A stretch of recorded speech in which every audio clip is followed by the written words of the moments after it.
Welcome to the Pulse of Healthcare. It's Dr. John McCormick. Today I'm here with Virginia, and we're gonna talk a little bit about health savings accounts. This has been in the news a lot lately.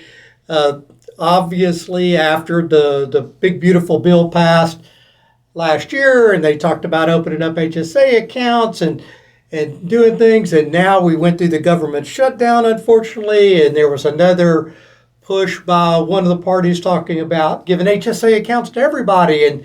And I think that might have muddied the waters a little bit about our understanding of HSAs and who can use them and how you get them and things like that. So I kind of wanted to drill down on, an HSA is a health savings account that is pre-tax and under current law must be used in conjunction with a qualified high-deductible plan. All right? So when people think, well, I can just get an HSA and buy whatever I want, or my employer can help me contribute to an HSA and I can buy whatever I want, that's not actually true. Correct. All right?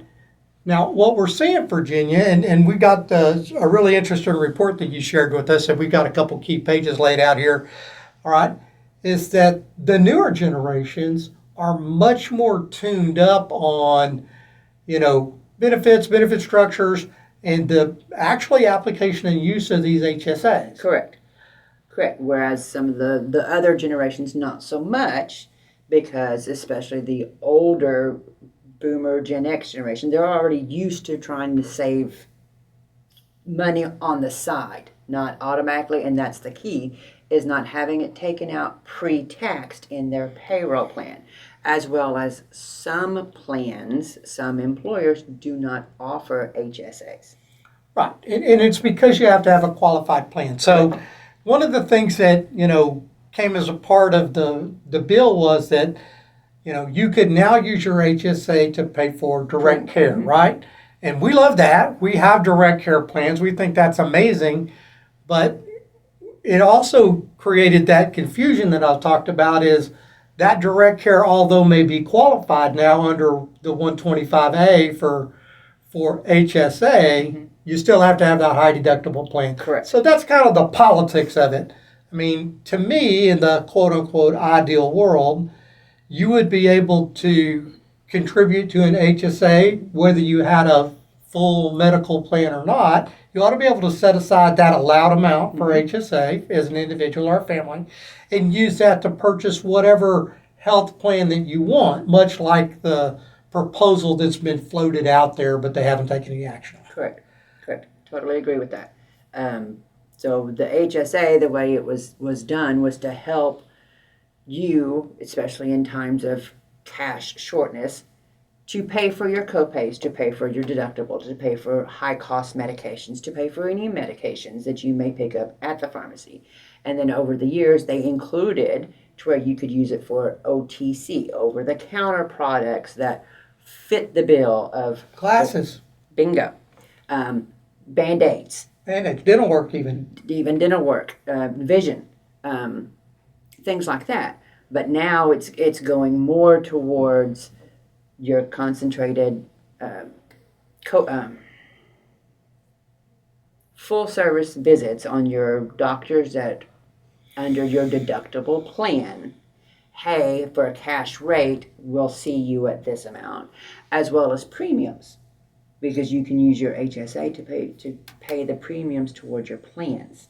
Right, for those direct plans. So those are one of the things that, I wanted to just have kind of a short talk today to try to, I'll get through kind of the fog and confusion that we've seen, as a result of all the rhetoric that's coming down as, on these things. We would love to see our government decouple themselves from big insurance and allow people to make choices and employers to make choices, pre-tax choices where they could contribute to an HSA and then buy the care that they need. Correct. I know when I was young and felt like I was bulletproof, I would have never reached in my pocket, even back then when healthcare was much cheaper, I would have never bought a major medical plan. It would never even cross my mind. But, of course, When I was young, they didn't have all this telemedicine. But if I was to be able to go back in the Wayback Machine and have all the cool technology we have now, that would have been something that I was interested in because, having ready access to telemedicine, being able to save money in a tax-free way, have that deducted from my paycheck so I could, pay for those visions and that, dental cleanings and things like that. To me, I think that would have been great. And the value of that is that would have become a lifelong savings account for me because the difference between paying a premium to a major carrier and then when the end of the year comes, even if you didn't use it, that money's gone. Correct. Right? But if I contribute to an HSA, that money's mine. Right. And if I didn't use it, I get to keep it. And Yes. next year I can add to it. Yes, so let's briefly touch on that because that is also out there, right? You have the FSA, which is a flexible spending account Right. that you're allowed to put money into, same thing, but it is a use it or lose it. You have a certain time frame that all the funds in that account has to be used. It's usually 1 year. You have an HRA, health reimbursement account, that again, same thing, you've got a certain amount of time to use it and does not follow you. Right. And it's post-tax. And it's And that's post-tax. post-tax. That's the big thing. And then the HSA, which I love, but it's a individual based decision, right? Whether you can or cannot contribute to it. That is with you wherever you go. You can transfer it. If you leave employers, you can transfer it from the one you have to theirs, or you can keep it. Right. And under the current model, you can even get that through most of your banks. You don't have to rely on your health plan to have an HSA or Correct. even your employer. You can actually go get that individually. But again, currently, you have to have a high deductible health plan to even qualify to get it. So our hope is they will take that next step, even if they, regardless of what else they do, because I hate to say the government should not be in healthcare because they mess it up. I'm saying But right. but really, what they ought to do is they ought to approve or take the barn door off and allow people to contribute and employers as well to contribute to that HSA. Correct. And give people an opportunity to make a choice. Do I want the major medical plan? At whatever level that my employer is offering, would I like my employer to take the money that they would have used for my major medical plan and put that into an HSA account so I get to choose. And I think that's such a powerful option. And I think it aligns with, where we personally would like to see medicine go, which is those direct contracts and that ability for people to engage in healthcare, on a cash basis, where they can negotiate their prices, where they can they can be a true consumer and engage in healthcare in a smart, savvy way. Very. Because if you're on an HD plan, and the majority of them, minimum of $2,500, Right. that you have to meet before the plan picks up and pays anything. Well, if you're someone who's having a rough time and needs therapy, for an example, do you have the money to do that? Right. Because we know people live paycheck to paycheck. I mean, there's all kinds of things out there saying people don't have $2,000, $3,000 in savings. And that's another sad comment in and of itself. But if they had this mechanism and it put that money in savings and it was effectively captured, because we know sometimes you go to your savings account, you're using it to buy something I'm going to say a want and not a need. But if it's put in an account where you can only use it for medical, There you go.